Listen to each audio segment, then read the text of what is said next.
Ketika berbicara tentang tokoh dalam pergerakan Islam pada masa modern, nama Sayyid Qutb adalah nama yang hampir mustahil untuk diabaikan. Selama terorisme yang mengatasnamakan agama Islam masih terjadi, ide-ide tokoh kontroversial ini akan selalu menjadi bahan perdebatan baik dalam kalangan Barat ataupun Islam sendiri. Bagi orang yang pro dengannya, Sayyid Qutb adalah seorang inspirator terkhusus dalam gerakan kebangkitan Islam. Namanya dipuji kaum pergerakan Islam sebagai inspirasi di seluruh dunia dari yang moderat hingga yang radikal. Sebaliknya, bagi orang yang kontra dengannya, Sayyid Qutb merupakan tokoh dengan stempel yang buruk. Tidak tanggung-tanggung, julukan sebagai bapak Islam fundamentalis bahkan guru para teroris dilekatkan pada tokoh ini. Hal demikian dikarenakan memang beberapa idenya dijadikan inspirasi gerakan-gerakan tersebut yang umumnya memilih jalur kekerasan bersenjata untuk menyelesaikan perkara. Pada video ini, kita akan menelusuri kehidupan Sayyid Qutb dengan segala macam kontroversi di dalamnya.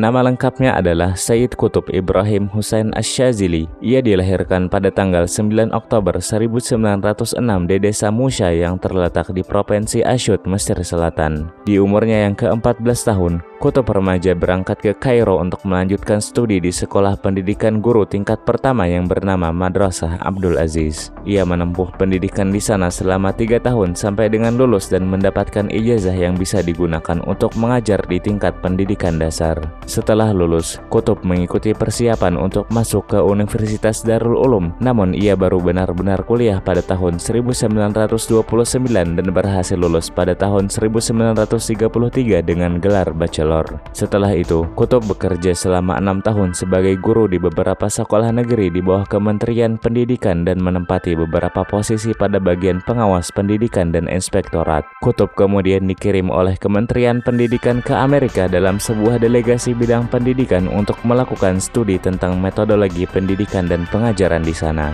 Sepulangnya dari Amerika pada tahun 1950 setelah tinggal di sana 2 tahun, Qutb akhirnya mengajukan pengunduran diri dikarenakan perbedaan pendapat dengan para pejabat di kementerian setelah bekerja di sana sekitar 19 tahun.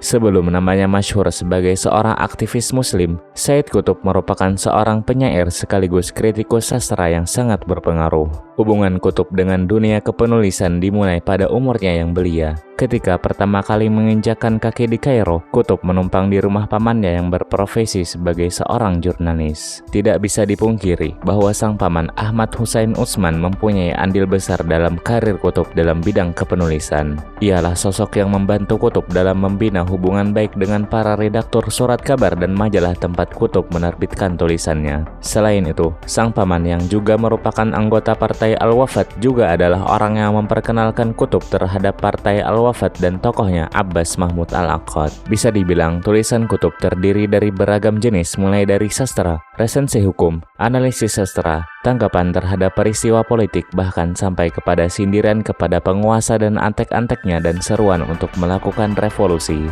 Qutb menghabiskan selama 30 tahun berkecimpung dalam dunia tulis-menulis sebelum ia tinggalkan dikarenakan ia dijebloskan ke dalam penjara pada tahun 1954. Selama menjadi penulis, Qutb sangatlah terpengaruh dengan Abbas Mahmud Al-Aqad, seorang sastrawan besar Mesir. Dalam fase ini, Al-Aqad memberi pengaruh besar kepada Qutb baik dari sisi kepribadian, sastra, nalar, wawasan maupun pemikirannya. Di antara banyaknya murid Al-Aqad, bisa dibilang Qutblah murid yang paling menonjol dan terkenal. Qutblah yang membela Al-Aqad ketika ia diserang para sastrawan Mesir lainnya dengan buku, artikel, simposium, dan seminar yang dilakukannya. Namun, pada akhirnya Qutb menyatakan mundur dari pemikiran Al-Aqad yang cenderung sekuler dikarenakan orientasi Islam yang dianutnya yang sudah berseberangan dengan pemikiran Al-Aqad tersebut. Hubungan kedua tokoh ini mengalami pasang surut dan diketahui bahwa pada akhirnya Al-Aqad kagum dan mendukung muridnya tersebut, khususnya ketika Qutb menjalani masa-masa berat selama menjadi aktivis Ikhwanul Muslimin.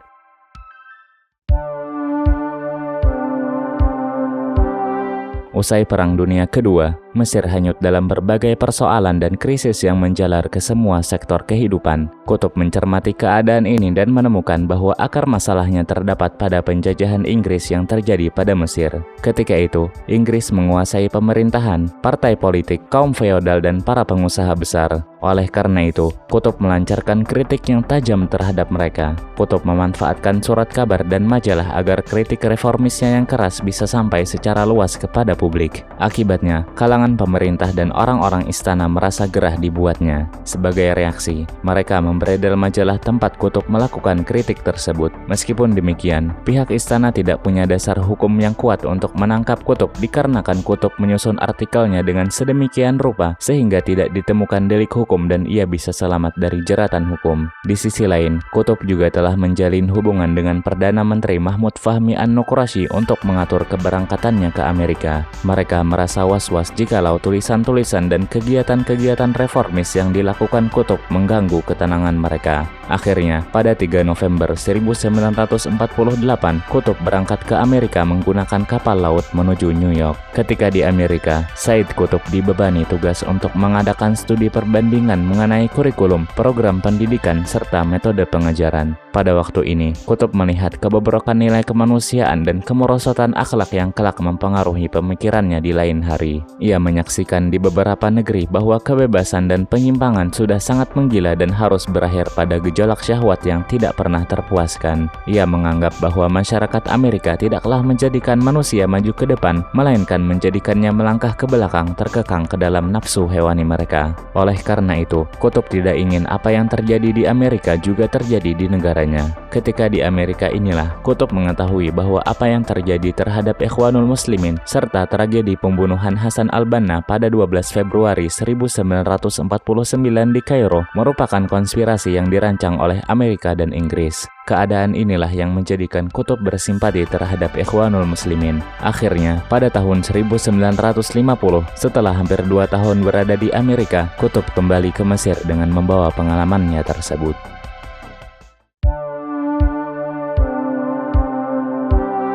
Said Qutb resmi masuk ke dalam organisasi Ikhwanul Muslimin sejak awal 1953 sebagaimana yang ia katakan sendiri. Meskipun demikian, kehidupan Islami Said Qutb sudah dimulai sebelum itu, bahkan sebelum ia berangkat ke Amerika pada tahun 1948.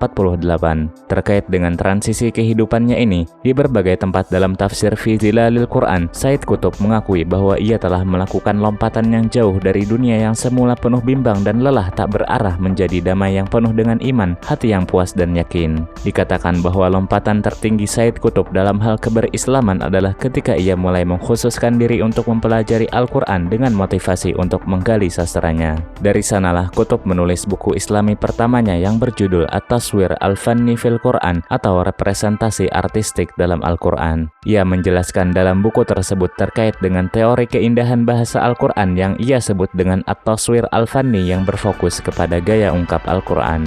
Buku ini mendapatkan sambutan yang luar biasa dari para sastrawan, kritikus, dan akademisi sehingga banyak resensi buku ini yang diterbitkan di majalah-majalah ketika itu. Interaksi Qutb yang intens dengan Al-Quran pada masa ini juga mengantarkannya kepada perenungan Al-Quran dari segi sosial, politik, ekonomi, dan sebagainya. Setelah itu, Qutb secara rutin menulis beberapa buku Islam reformis seperti Keadilan Sosial dalam Islam atau Al-Adalah Al-Ijtimaiyah fil Islam, Perang Antara Islam dan Kapitalisme, Ma'rakatul Islam wa Ra'sumaliyah, Islam dan Perdamaian Dunia, As-Salam Al-Alami wal Islam, dan yang paling terkenal adalah Di Bawah Naungan Al-Quran atau Tafsir Fi Zilalil Quran yang pertama kali terbit pada Oktober 1952.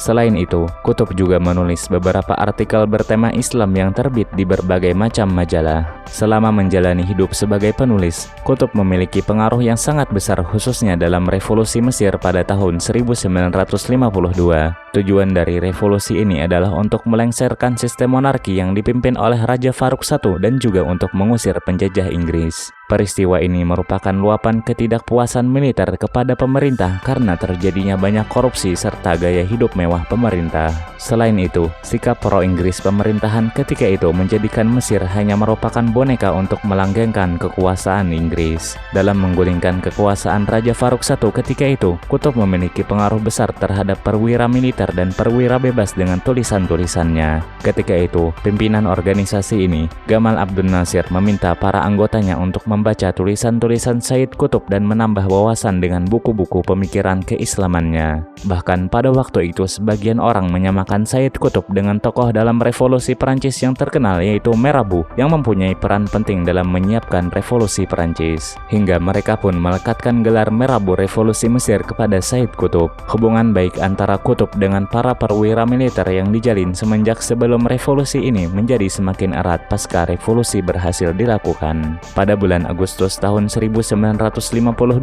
beberapa hari setelah revolusi, para pemimpin revolusi meminta Qutb untuk menyampaikan pidatonya di depan para prajurit militer di Zamalek. Diceritakan pada waktu itu Qutb sangat disanjung khususnya oleh para tokoh revolusi dan pidatonya ketika itu disambut dengan antusias yang tinggi.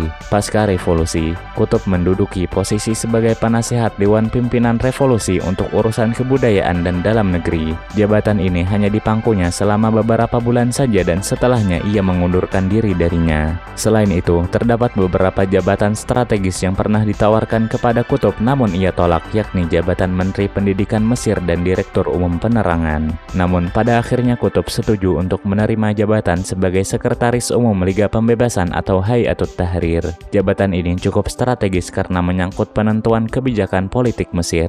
Tapi ketika ia menemukan hal yang berlawanan dengan ideologi Islam yang dianutnya, terutama dalam sosok pimpinannya Gamal Abdel Nasir, ketika itu Qutb meninggalkan jabatan, pekerjaan dan posisi yang diberikan Gamal Abdel Nasir dan tokoh-tokoh revolusi lainnya. Keretakan hubungan ini terjadi pada tahun 1953 atau beberapa bulan saja setelah revolusi, dan setelah itu Qutb masuk ke dalam barisan Ikhwanul Muslimin. Dengan masuknya Qutb ke dalam Ikhwanul Muslimin, maka secara tidak langsung Qutb telah menjadi lawan dari Gamal Abdel Nasir yang mempunyai ideologi yang berseberangan. Fase ini juga merupakan awal dari masa-masa sulit kehidupan Qutb karena ia akan menghadapi terjangan badai ujian yang akan menimpa hidupnya nanti. Setelah Qutb bergabung ke dalam Ikhwanul Muslimin, yang mana ini merupakan langkah awal dari pergerakan Islami yang dilakukan Qutb hingga akhir hayatnya, ia diberikan tugas di bidang intelektual seperti menerbitkan majalah Al-Ikhwan Al-Muslimun dan kadang-kadang ia menjadi pembicara dalam acara-acara keislaman.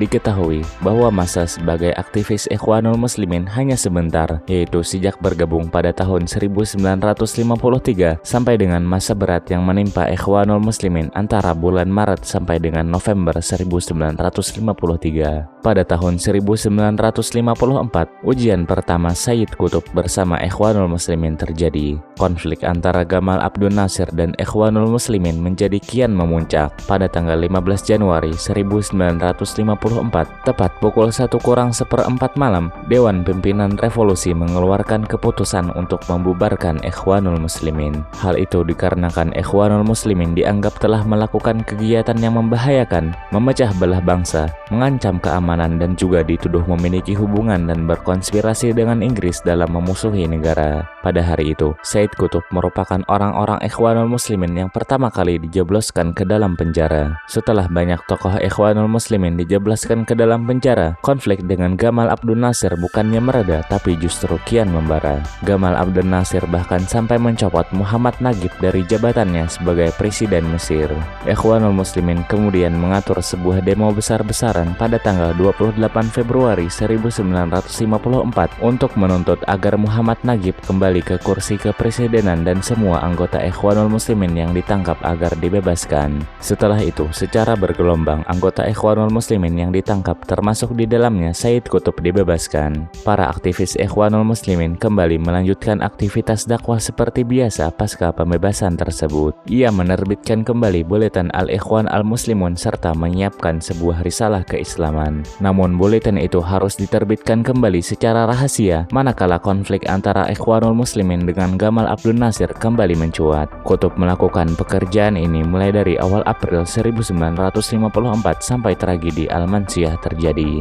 Ketika itu, pada tanggal 26 Oktober 1954, 1954 jam 8 malam, radio menyiarkan berita Gamal Abdul Nasir yang baru saja selamat dari upaya pembunuhan. Seorang perusuh menembaknya saat sedang berpidato di depan kantor Dewan Pembebasan di lapangan Al-Mansyah, Alexandria. Ikhwanul Muslimin pun dituduh sebagai dalang dalam serangan tersebut. Setelah itu, pemerintah segera melakukan penangkapan besar-besaran terhadap anggota Ikhwanul Muslimin untuk yang kedua kalinya, termasuk di dalamnya Sayyid Qutb. Selama di penjara, Qutb dan aktivis Ikhwanul Muslimin lainnya mengalami penyiksaan yang kejam sehingga menyebabkan pendarahan pada paru-parunya. Dikarenakan hal ini, maka pada hari ketiga bulan Maret 1955, Qutb dipindahkan ke rumah sakit militer agar sakitnya bisa diobati. Kemudian pada tanggal 13 Juli 1955, Pengadilan Rakyat menjatuhkan vonis 15 tahun penjara kepada Qutb ditambah kerja kasar. Setelah itu, Qutb dipindahkan ke penjara Turrah yang terkenal paling buruk, kotor dan menyakitkan di Mesir untuk menjalani masa hukumannya. Namun dikarenakan sakitnya yang kian parah, hal itu menyebabkan Qutb harus dipindahkan ke rumah sakit penjara. Tercatat ia menghabiskan 7 tahun masa tahanan di rumah sakit tersebut. Selama itu, Qutb diperlakukan dengan baik oleh para sipir, tidak seperti ketika ia di dalam penjara. Qutb juga diperbolehkan untuk mengoleksi buku dan menulis, yang mana naskahnya dikirim ke beberapa percetakan pada waktu itu.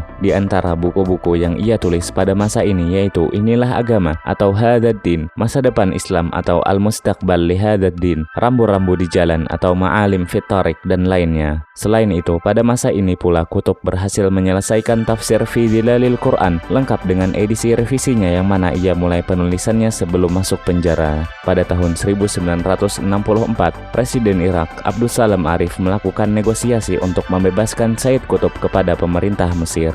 Akhirnya Sayyid Qutb dibebaskan setelah itu dengan pertimbangan kesehatan setelah mengalami kejang jantung beserta sejumlah daftar penyakit lainnya pada ginjal, lambung dan ususnya. Tercatat bahwa ia menghabiskan masa tahanan ketika itu di penjara selama 9 tahun dari tahun 1955 sampai dengan 1964. Setelah kebebasannya, Qutb diminta untuk memimpin Ikhwanul Muslimin yang ketika itu sudah menjadi organisasi ilegal setelah dibubarkan pada tahun 1954. Diketahui bahwa Qutb memimpin Ikhwanul Muslimin berlangsung tidak lebih dari 6 bulan. Pada musim panas tahun 1965, anggota kelompok Ikhwanul Muslimin kembali ditangkap oleh pemerintah, termasuk di dalamnya Sayyid Qutb, atas tuduhan konspirasi untuk menggulingkan pemerintahan dan membunuh presiden. Pada tanggal 20 Desember 1965, pengadilan menjatuhkan hukuman mati kepada Sayyid Qutb. Akhirnya pada dini hari tanggal 29 Agustus 1966, Sayyid Qutb dieksekusi di tiang gantung bersamaan dengan anggota Ikhwanul Muslimin lainnya yaitu Abdul Fattah Ismail dan Muhammad Yusuf Hawashi. Perlu diketahui bahwa pelaksanaan eksekusi Qutb dan rekan-rekan anggota Ikhwanul Muslimin lainnya ini termasuk sangat cepat. Hal demikian dikarenakan hanya berjarak 1 minggu dari vonis yang mereka terima. Dan sepanjang sejarah peradilan Mesir, tidak pernah terjadi eksekusi secepat ini sebelumnya.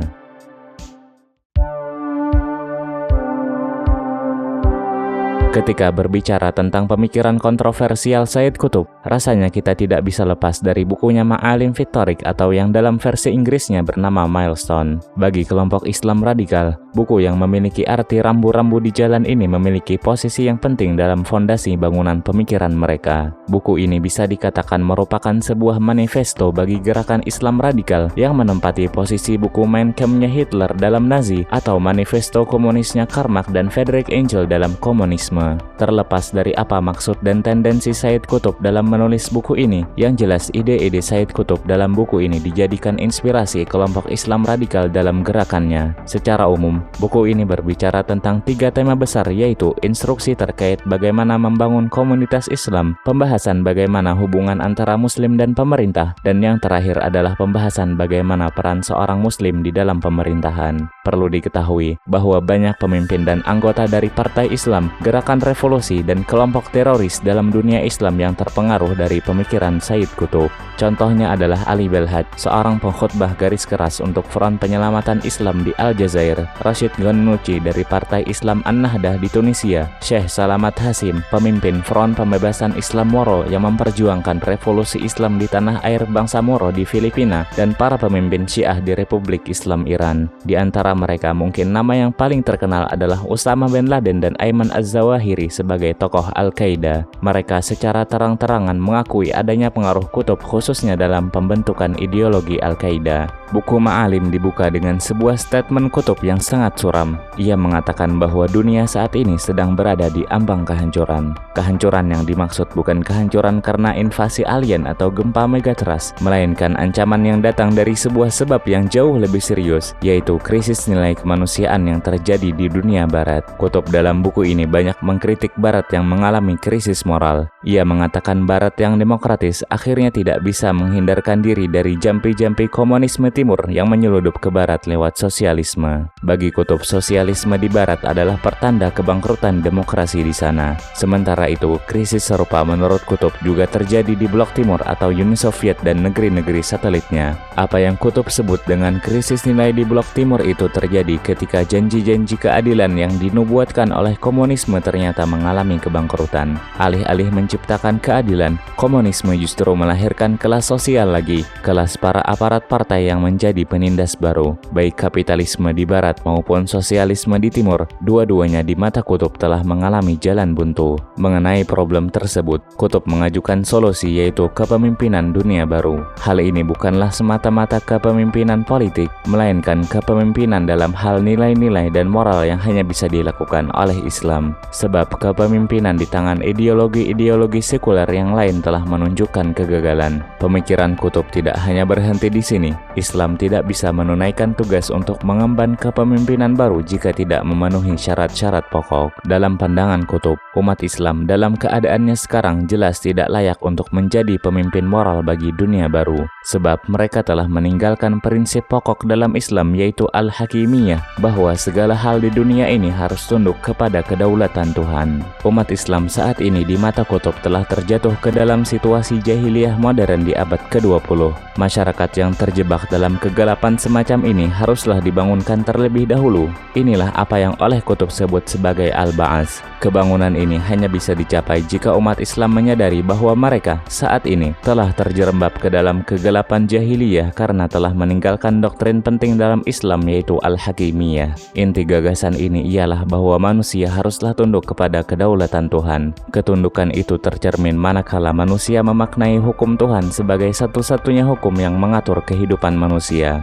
Lalu bagaimana kebangkitan ini bisa dicapai? Bagaimana agar umat Islam tersadar dari tidur panjangnya dan siuman untuk menyadari kondisi jahiliyah yang meliputi seluruh kehidupan mereka? Di sini kutub mengajukan sebuah gagasan yang menunjukkan kemiripannya dengan partai-partai komunis, di mana kutub mengatakan bahwa kebangunan atau kebangkitan umat Islam hanya bisa dicapai jika ada kelompok kecil yang memikul tugas ini. Dalam kata lain, kutub menginginkan adanya kelompok elit atau dalam istilah lainnya adalah kelompok avant-garde atau vanguard, yaitu kelompok garda depan. Mereka inilah pembawa obor pencerahan yang akan menyadarkan dan membangunkan umat Islam dari tidur panjangnya. Kutub menulis buku Ma'alim dengan tujuan yang jelas. Ia ingin mencetak generasi elit yang menjadi pelopor kebangkitan dunia Islam untuk menyiapkan kepemimpinan dunia baru. Kelompok elit inilah yang oleh kutub sebut sebagai generasi Qur'ani yang unik, atau dalam istilah Arabnya adalah jilun Qur'aniyun faridun.